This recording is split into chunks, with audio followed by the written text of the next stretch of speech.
Fair enough. I yield back. Gentleman's time has expired. Ms. Speier, you're recognized for 5 minutes.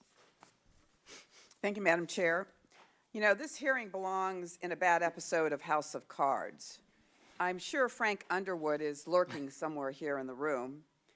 In fact, this hearing is literally based on a House of Cards, and the exhibits being used as a foundation are in all likelihood the product of a theft carried out by someone who is now under indictment in Texas and whose home has been the subject of a court-ordered search in California.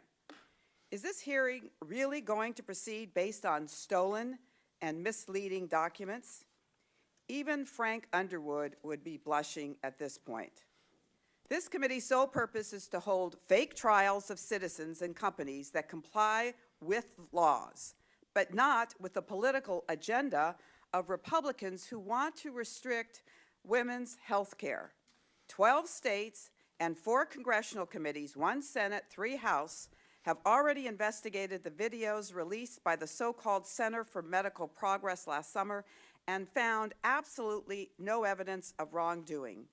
The same cannot be said for David Daleiden and his associates.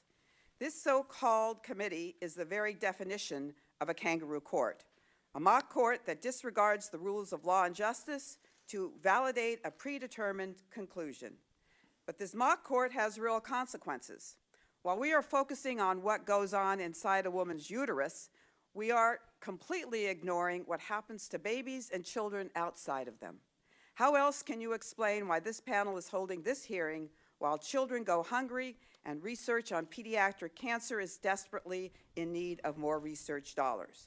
What about the health implications for our children if we stifle fetal tissue research? After all, fetal tissue research was key to the CDC's recent confirmation of the link between Zika and microencephaly. This is the first step in developing treatment options and vaccines to stop the spread of Zika.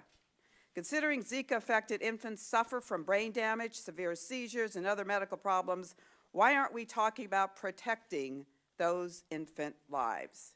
If this committee succeeds in abusing medical professionals so severely that they abandon